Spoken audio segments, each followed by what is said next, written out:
Παρακολουθούμε ένα τέρας του Φραγκενστάιν να στρέφεται εναντίον του δημιουργού του, οπλισμένο με τεχνολογία που μας έχουν δώσει δωρεάν οι Ηνωμένες Πολιτείες. Για να καταλάβετε γιατί ο κόσμος κρατάει την ανάσα του σήμερα, πρέπει να καταλάβετε ότι ο χάρτης της Μέσης Ανατολής είναι ένα ψέμα.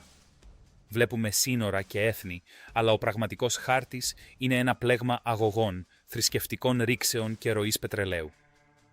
Για μισό αιώνα, μια χώρα προσπαθεί να ανατρέψει τα δεδομένα και να ξανασχεδιάσει αυτόν τον χάρτη κατ' εικόνα της. Αυτή η χώρα είναι το Ιράν. Αλλά η τραγωδία είναι ότι το Ιράν ήταν κάποτε η μεγαλύτερη ελπίδα της Δύσης. Στα τέλη της δεκαετίας του 1970, το Ιράν δεν ήταν παρείας. Ήταν ένας οικονομικός γίγαντας. Η οικονομία του ήταν 65% μεγαλύτερη από αυτήν της Νότιας Κορέας. Ήταν πλουσιότερο από την Τουρκία και 5 φορές ισχυρότερο από το Βιετνάμ. Βρισκόταν στη γεωγραφία που κάθε αυτοκρατορία στην ιστορία έχει σκοτώσει για να την κατέχει.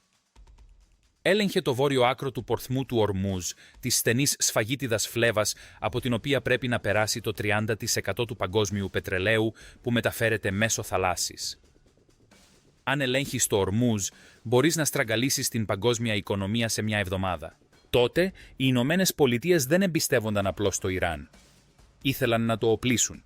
Αυτό είναι το κομμάτι της ιστορίας που οι περισσότεροι πολιτικοί θέλουν να ξεχάσετε. Το Ιρανικό πυρηνικό πρόγραμμα ξεκίνησε με την ενθουσιώδη υποστήριξη της Δύσης. Στο πλαίσιο του προγράμματος Atoms for Peace, οι Ηνωμένες Πολιτείες προμήθευσαν στην Τεχεράνη έναν ερευνητικό αντιδραστήρα 5 ΜΒ. Εγκαταστάθηκε στο Πανεπιστήμιο της Τεχεράνης το 1967. Δυτικές εταιρείες έκαναν ουρά για να υπογράψουν συμβόλαια. Ο Σάχης του Ιράν, ο μονάρχης που κυβερνούσε εκείνη την εποχή, είχε ένα όραμα να κατασκευάσει 23 πυρηνικούς σταθμούς ηλεκτροπαραγωγής. Ήθελε να μετατρέψει το Ιράν σε μια σύγχρονη υπερδύναμη και η Δύση του έδινε τα σχέδια. Αλλά το 1979 το χρονοδιάγραμμα έσπασε. Η Ισλαμική Επανάσταση δεν ανέτρεψε απλώς έναν βασιλιά. Ανέστρεψε ολόκληρη τη γεωπολιτική τάξη του πλανήτη. Μέσα σε μια νύχτα, οι Ηνωμένες Πολιτείες έγιναν από εταίρος ο Μεγάλος Σατανάς. Το νέο καθεστώς, με επικεφαλής τον Αγιατολάχ Χομεϊνί, τροφοδοτήθηκε από μια θεολογία που απέρριπτε τη δυτική κυριαρχία. Τα πυρηνικά συμβόλαια διαλύθηκαν. Οι δυτικοί μηχανικοί τράπηκαν σε φυγή. Οι ημιτελείς αντιδραστήρες αφέθηκαν να σκουριάσουν στον ήλιο της ερήμου. Για μια στιγμή φάνηκε σαν το πυρηνικό όνειρο να είχε πεθάνει. Αλλά τότε η πραγματικότητα χτύπησε το νέο καθεστώς κατάματα. Το 1980 το Ιράκ του Σαντάμ Χουσεΐν εισέβαλε στο Ιράν. Ήταν ένας βάναυσος, εξουθενωτικός πόλεμος που διήρκεσε 8 χρόνια και σκότωσε 1 εκατομμύριο ανθρώπους. Ο κόσμος παρακολουθούσε με σταυρωμένα χέρια τη χρήση χημικών όπλων εναντίον Ιρανικών στρατευμάτων. Η Τεχεράνη συνειδητοποίησε μια τρομακτική αλήθεια. Ήταν εντελώς μόνη. Οι Ηνωμένες Πολιτείες υποστήριζαν το Ιράκ. Οι Ευρωπαίοι ήταν σιωπηλοί. Το διεθνές δίκαιο ήταν ένας μύθος. Η Ιρανική ηγεσία κατέληξε σε ένα συμπέρασμα που θα διαμόρφωνε τα επόμενα 40 χρόνια. Η μόνη εγγύηση επιβίωσης είναι ένα όπλο τόσο τρομερό που κανείς δεν τολμά να σου επιτεθεί. Χρειάζονταν τη βόμβα, αλλά η Δύση είχε κλειδώσει τις πόρτες. Έτσι, το Ιράν πήγε να ψωνίσει στις σκιές. Δεν μπορούσαν πλέον να αγοράσουν τεχνολογία από την General Electric ή τη Siemens. Ανταυτού, στράφηκαν στη μαύρη αγορά. Μπήκε στην ιστορία ο έμπορος του θανάτου, ένας Πακιστανός μεταλλουργός ονόματι A.Q. Khan. Ο Khan είναι ο πατέρας της πυρηνικής βόμβας του Πακιστάν, αλλά ήταν επίσης ο διευθύνων σύμβουλος του πιο επικίνδυνου κυκλώματος λαθρεμπορίου στον κόσμο. Δεν τον ένοιαζε η ιδεολογία, τον ένοιαζαν τα μετρητά. Ο Χαν πούλησε στο Ιράν τα κοσμήματα του πυρηνικού πολέμου, τις φυγοκεντρικές συσκευές. Για να κατασκευάσει κανείς μία βόμβα χρειάζεται ουράνιο 235. Αλλά στη φύση το ουράνιο είναι ως επιτοπλίστων το άχρηστο ισότοπο U-238. Πρέπει να το περιστρέψετε σε μία φυγόκεντρο σε υπερηχητικές ταχύτητες για να διαχωρίσετε τα χρήσιμα άτομα από τα βαριά. Είναι μια απίστευτα δύσκολη μηχανική. Ο A.Q. Khan πούλησε στο Ιράν τα σχέδια φυγοκεντριτών P1 και P2, γλιτώνοντάς τους ουσιαστικά δεκαετίες έρευνας. Μέχρι τα τέλη της δεκαετίας του 1990, το πρόγραμμα είχε εξελιχθεί από μια στρατηγική επιβίωσης σε μια αναζήτηση κυριαρχίας. Αυτή ήταν η γέννηση του σχεδίου Ahmad. Ήταν ένα μυστικό στρατιωτικό έργο με επικεφαλής έναν άνδρα ονόματι Μόσεν Φαχριζάντε. Ο στόχος του ήταν απλός και τρομακτικός: να κατασκευάσουν 5 πυρηνικές κεφαλές έως το 2004. Δεν έκαναν απλώς μαθηματικά σε έναν πίνακα. Χύτευαν μέταλλο, δοκίμαζαν ισχυρά εκρηκτικά και προσπαθούσαν να βρουν πώς να συρρικνώσουν μια πυρηνική συσκευή ώστε να μπορεί να χωρέσει μέσα στον κόνο της μύτης ενός πυράβλου Shahab 3. Έτρεχαν τρέχοντας προς τη γραμμή τερματισμού. Και ο κόσμος δεν είχε ιδέα. Το πρόγραμμα βασιζόταν σε 2 μυστικές εγκαταστάσεις που δεν εμφανίζονταν σε κανέναν χάρτη. Η πρώτη ήταν η Natanz, ένα τεράστιο συγκρότημα θαμμένο υπόγεια για να το κρύψει από τους δορυφόρους, σχεδιασμένο να στεγάζει χιλιάδες περιστρεφόμενες φυγοκεντρικές μηχανές. Η δεύτερη ήταν η Αράκ, μια εγκατάσταση βαρέως ύδατος ικανή να παράγει πλουτόνιο. Την άλλη διαδρομή για μια πυρηνική βόμβα. Αλλά στον κόσμο της κατασκοπίας, τα μυστικά έχουν μια ορισμένη διάρκεια ζωής. Το 2002, μια ιρανική αντιπολιτευτική ομάδα γνωστή ως NCRI πραγματοποίησε συνέντευξη τύπου στην Ουάσιγκτον. Αποκάλυψαν την ύπαρξη των Natanz και Αράκ. Η κοινότητα των μυστικών υπηρεσιών έμεινε άναυδη. Η αυλαία είχε τραβηχτεί προς τα πίσω και η κλίμακα της εξαπάτησης του Ιράν σόκαρε τον κόσμο. Αυτό προκάλεσε πανικό στο Τελ Αβίβ και την Ουάσιγκτον. Ένα πυρηνικά οπλισμένο Ιράν θεωρήθηκε ως υπαρξιακή απειλή για το Ισραήλ και εφιάλτης για τα αμερικανικά συμφέροντα. Ξεκίνησε η διπλωματική πίεση, αλλά στο παρασκήνιο κηρύχθηκε ένα νέο είδος πολέμου. Το Ισραήλ δεν έστειλε βομβαρδιστικά, έστειλαν ένα φάντασμα. Το 2010 οι φυγοκεντρητές στο Natanz άρχισαν να συμπεριφέρονται παράξενα. Περιστρέφονταν εκτός ελέγχου, δονούνταν μέχρι να θρηματιστούν ή επιβραδύνονταν χωρίς λόγο. Οι Ιρανοί μηχανικοί ήταν μπερδεμένοι. Οι οθόνες παρακολούθησης στην αίθουσα ελέγχου έδειχναν ότι όλα λειτουργούσαν τέλεια. Έμοιαζε με μηχανική βλάβη ή ανικανότητα. Δεν ήταν τίποτα από τα δύο. Ήταν το Stuxnet. Το Stuxnet ήταν ένα κυβερνοόπλο που δεν είχε ξαναδεί ποτέ η ιστορία. Ήταν ένας υπολογιστής σκουλίκι που φέρεται να είχε σχεδιαστεί από τις αμερικανικές και ισραηλινές μυστικές υπηρεσίες. Δεν έκλεβε απλώς δεδομένα.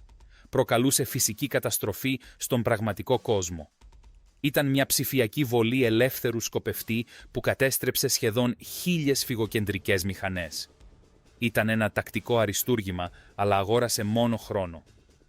Δεν σκότωσε τη γνώση. Μπορείς να καταστρέψεις μια μηχανή, αλλά δεν μπορείς να διαγράψεις τη φυσική από τον εγκέφαλο ενός επιστήμονα. Το Ιράν ανοικοδομήθηκε. Εγκατέστησαν καλύτερες φυγοκεντρικές μηχανές. Εμπλουτίσανε περισσότερο ουράνιο. Μέχρι το 2013 ήταν πιο κοντά στην βόμβα από ποτέ. Η κυβέρνηση Ομπάμα αποφάσισε ότι αν δεν μπορούσαν να εξαλείψουν το πρόγραμμα με βομβαρδισμούς, θα το εξαγοράσουν. Αυτό οδήγησε στην JCPOA, την πυρηνική συμφωνία του Ιράν του 2015. Η προϋπόθεση ήταν απλή. Το Ιράν συμφωνεί να περιορίσει το πρόγραμμά του και να αποδεχτεί παρεμβατικές επιθεωρήσεις και σε αντάλλαγμα ο κόσμος έρει τις συντριπτικές οικονομικές κυρώσεις. Για μια σύντομη στιγμή η ένταση λύθηκε. Το Ιράν έριξε σκυρόδεμα στον πυρήνα του αντιδραστήρα του Αράκ. Έστειλαν το εμπλουτισμένο ουράνιο. Η Δύση πανηγύρισε, αλλά στη Μέση Ανατολή η συμφωνία αντιμετωπίστηκε πολύ διαφορετικά. Η Σαουδική Αραβία και το Ισραήλ ήταν έξαλλοι. Υποστήριξαν ότι η συμφωνία ήταν παγίδα. Περιείχε ρήτρες λήξης, που σήμαιναν ότι οι περιορισμοί θα έλυγαν μετά από 10 έως 15 χρόνια. Πίστευαν ότι ουσιαστικά έδινε στο Ιράν μια νόμιμη οδό για την πυρηνική βόμβα, απλώς με καθυστερημένο χρονοδιάγραμμα. Επιπλέον, η άρση των κυρώσεων έδωσε στο Ιράν δισεκατομμύρια δολάρια, χρήματα που οι επικριτές ισχυρίστηκαν ότι διοχετεύτηκαν αμέσως σε πολιτοφυλακές πληρεξούσιους στο Ιράκ, τη Συρία, τον Λίβανο και την Ιεμένη. Η συμφωνία ήταν εύθραυστη. Και το 2018, ο Ντόναλντ Τραμπ την κατέβαλε με βαριοπούλα. Ο Τραμπ απέσυρε τις Ηνωμένες Πολιτείες από την JCPOA, αποκαλώντας την χειρότερη συμφωνία που έχει διαπραγματευτεί ποτέ. Ξεκίνησε μια εκστρατεία μέγιστης πίεσης. Στόχος ήταν να χρεοκοπήσει το ιρανικό καθεστώς μέχρι να επιστρέψουν στο τραπέζι των διαπραγματεύσεων ζητώντας μια καλύτερη συμφωνία.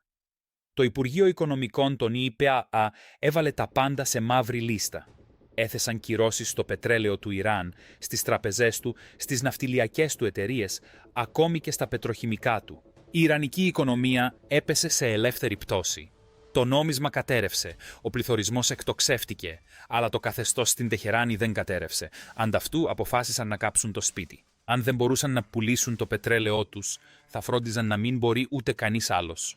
Το 2019, μυστηριώδεις εκρήξεις συγκλώνησαν πετρελαιοφόρα στον κόλπο του Ομάν.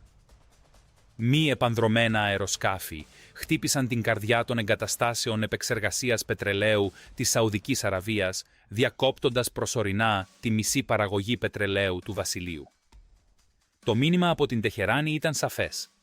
Αν καταρρεύσουμε, παίρνουμε μαζί μας την παγκόσμια αγορά ενέργειας. Ο σκιώδης πόλεμος ξέσπασε στο φως το 2020. Τον Ιανουάριο, μια αμερικανική επιδρομή με μη επανδρωμένο αεροσκάφος στη Βαγδάτη εξαέρωσε το αυτοκίνητο που μετέφερε τον Κασέμ Σουλεϊμανί, τον διοικητή της δύναμης Κουντς του Ιράν.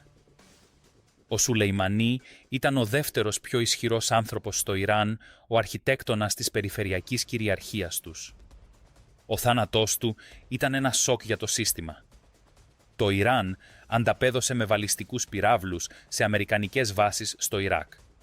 Ο κόσμος προετοιμάστηκε για τον Τρίτο Παγκόσμιο Πόλεμο, αλλά οι υπηρεσίες πληροφοριών δεν είχαν τελειώσει. Αργότερα εκείνο το έτος, ο Μόσεν Φαχριζάντε, ο πατέρας του προγράμματος πυρηνικών όπλων, οδηγούσε το αυτοκίνητό του ανατολικά της Τεχεράνης. Του έπεσε ενέδρα, αλλά δεν υπήρχαν ένοπλοι στο δρόμο. Σύμφωνα με αναφορές, σκοτώθηκε από ένα πολυβόλο με δορυφορικό έλεγχο τοποθετημένο σε ένα φορτηγό, το οποίο χειριζόταν ένας ελεύθερος σκοπευτής χιλιάδες μίλια μακριά. Ήταν μια ταπείνωση για την ιρανική ασφάλεια, αλλά είχε μια επικίνδυνη παρενέργεια. Αφαίρεσε και το τελευταίο εμπόδιο. Το Ιράν ανακοίνωσε ότι δεν δεσμεύεται πλέον από κανένα πυρηνικό όριο. Άρχισαν να εμπλουτίζουν ουράνιο στο 20% και στη συνέχεια στο 60%. Αυτό είναι το κρίσιμο όριο. Στον κόσμο της πυρηνικής φυσικής, το άλμα από το 0 στο 60% είναι το δύσκολο κομμάτι. Το να πηγαίνεις από το 60% στο 90% ποιότητα όπλων είναι ένα sprint. Ο Διεθνής Οργανισμός Ατομικής Ενέργειας άρχισε να κρούει τον κόδωνα του κινδύνου. Οι επιθεωρητές τους παρενοχλούνταν. Οι κάμερες ήταν απενεργοποιημένες. Ίχνη ουρανίου βρέθηκαν σε αδήλωτες τοποθεσίες, αποδεικνύοντας ότι το Ιράν έκρυβε υλικό όλο αυτό το διάστημα. Αυτό μας φέρνει στην τρομακτική πραγματικότητα των μέσων της δεκαετίας του 2020. Το χρονοδιάγραμμα έχει επιταχυνθεί πέρα από κάθε έλεγχο. Η εισβολή της Ρωσίας στην Ουκρανία δημιούργησε μια νέα σανίδα σωτηρίας για την Τεχεράνη. Απομονωμένη από τη Δύση, η Μόσχα στράφηκε στο Ιράν για όπλα. Ιρανικά, μη επανδρωμένα αεροσκάφη αυτοκτονίας τύπου Shahed άρχισαν να πέφτουν βροχή στις ουκρανικές πόλεις. Σε αντάλλαγμα, η Ρωσία παρήχε στο Ιράν προηγμένη στρατιωτική τεχνολογία και διπλωματική κάλυψη. Η παλιά στρατηγική της απομόνωσης του Ιράν είχε αποτύχει επειδή βρήκαν μια νέα υπερδύναμη προστάτη. Μέχρι το 2025, οι αναφορές των μυστικών υπηρεσιών έδιναν μια εικόνα επικείμενης έκρηξης. Η ΙΑΕΑ επιβεβαίωσε ότι το Ιράν είχε αποθηκεύσει αρκετό ουράνιο υψηλού εμπλουτισμού για αρκετές πυρηνικές κεφαλές. Ο χρόνος έκρηξης, ο χρόνος που απαιτείται για την παραγωγή του καυσίμου για μια βόμβα, είχε συρρικνωθεί από μήνες σε ημέρες. Η διπλωματία ήταν νεκρή. Οι κόκκινες γραμμές είχαν ξεπεραστεί. Τον Ιούνιο του 2025, ο σκιώδης πόλεμος άναψε. Υπήρξαν αναφορές για αεροπορικές επιδρομές που στόχευαν τις εγκαταστάσεις της Νατάνζ. Αλλά δεν επρόκειτο για κυβερνοεπίθεση. Ήταν κινητική. Πυρομαχικά για την ανατείναξη καταφυγίων στόχευσαν τις υπόγειες αίθουσες. Οι επιδρομές έπληξαν επίσης τα δίκτυα ηλεκτρικής ενέργειας και τα εργοστάσια συναρμολόγησης φυγοκεντριτών. Η ιρανική αντίδραση ήταν άμεση και οργισμένη. Δεν καταδίκασαν απλώς τις επιθέσεις, αλλά σκλήριναν και τις άμυνές τους. Δορυφορικές εικόνες από τα τέλη του 2025 έδειξαν νέες κατασκευές στα σημεία των εκρήξεων. Αλλά το πιο ανησυχητικό ήταν ότι άρχισαν να σκάβουν βαθύτερα. Νέες σύραγγες εντοπίστηκαν στα βουνά Ζάγκρος, θαμμένες τόσο βαθιά κάτω από τον βράχο που καμία συμβατική βόμβα δεν μπορούσε να τις φτάσει. Αυτό είναι το εφιαλτικό σενάριο που φοβούνται οι σχεδιαστές πολέμου εδώ και δεκαετίες. Βρισκόμαστε τώρα σε μια σπήρα κλιμάκωσης που δεν έχει ράμπα εξόδου. Οι Ηνωμένες Πολιτείες έχουν μεταφέρει πίσω βαριά μέσα στην περιοχή. Συστοιχίες πυράβλων Patriot και αμυντικά συστήματα THAAD έχουν αναπτυχθεί για την προστασία των συμμάχων στον κόλπο. Η ρητορική που προέρχεται από την Ουάσιγκτον έχει μετατοπιστεί από την ανάσχεση στην αντιπαράθεση. Η προειδοποίηση είναι έντονη. Εάν το Ιράν επιχειρήσει να αποκτήσει την βόμβα, η στρατιωτική επιλογή είναι στο τραπέζι. Αλλά εδώ είναι το πρόβλημα με τη στρατιωτική επιλογή. Δεν μπορείς να βομβαρδίσεις τη γνώση. Μπορείτε να καταστρέψετε ένα κτίριο. Μπορείτε να σαμποτάρετε μια φυγόκεντρο. Μπορείτε ακόμη και να δολοφονήσετε έναν επιστήμονα. Αλλά η φυσική της πυρηνικής σχάσης είναι πλέον κοινή γνώση στην Τεχεράνη. Χιλιάδες μηχανικοί έχουν εκπαιδευτεί. Οι αλυσίδες εφοδιασμού έχουν κατασκευαστεί. Το τζίνι βγήκε από το μπουκάλι και αρνείται να επιστρέψει μέσα. Η ηρωνία είναι τραγική. Πριν από δεκαετίες, η Δύση έδωσε στο Ιράν τα κλειδιά της πυρηνικής εποχής, ελπίζοντας να δημιουργήσει έναν σύγχρονο σύμμαχο. Ανταυτού, πυροδότησε ένα βραδέος καίγοντας φυτίλι που οδήγησε στην πιο επικίνδυνη αντιπαράθεση του 21ου αιώνα. Δεν ρωτάμε πλέον αν το Ιράν μπορεί να κατασκευάσει την βόμβα. Ρωτάμε τι θα συμβεί όταν αποφασίσουν ότι η στιγμή είναι η κατάλληλη. Η Μέση Ανατολή συχνά συγκρίνεται με πυρητιδαποθήκη. Αλλά αυτή η αναλογία είναι ξεπερασμένη. Μία πυρητιδαποθήκη απλώς εκρήγνεται. Αυτό που βλέπουμε είναι ένας πυρηνικός αντιδραστήρας με απενεργοποιημένα τα πρωτόκολλα ασφαλείας, τον οποίο διαχειρίζονται άνδρες που πιστεύουν ότι διεξάγουν έναν ιερό πόλεμο επιβίωσης. Το στίχημα των τελευταίων 40 ετών ήταν ότι η πίεση θα ανάγκαζε το Ιράν να αλλάξει τη συμπεριφορά του. Αυτό το στίχημα απέτυχε. Οι κυρώσεις δεν τους σταμάτησαν. Απλώς τους απέλπισαν. Το σαμποτάζ δεν τους σταμάτησε. Απλώς τους έκανε μυστικοπαθείς. Οι δολοφονίες δεν τους σταμάτησαν. Απλώς τους έκαναν εκδικητικούς. Τώρα, ο κόσμος αντιμετωπίζει μια διαδική επιλογή. Να αποδεχτεί ένα Ιράν με πυρηνικά όπλα και τον κίνδυνο μιας κούρσας πυρηνικών εξοπλισμών στην πιο ασταθή περιοχή της γης ή να ξεκινήσει έναν καταστροφικό πόλεμο για να τον σταματήσει. Έναν πόλεμο που θα μπορούσε να βάλει φωτιά σε ολόκληρη τη Μέση Ανατολή και να παρασύρει μαζί του την παγκόσμια οικονομία. Οι φυγοκεντρητές περιστρέφονται. Το ουράνιο συσσωρεύεται. Και ο χρόνος χτυπάει πιο δυνατά από ποτέ. Η ιστορία των πυρηνικών φιλοδοξιών του Ιράν ξεκίνησε με μια χειραψία στην Ουάσιγκτον, αλλά απειλεί να τελειώσει με ένα σύννεφο μανιταριού στην έρημο. Και αυτή τη φορά δεν έχει μείνει κανείς για να πατήσει φρένο.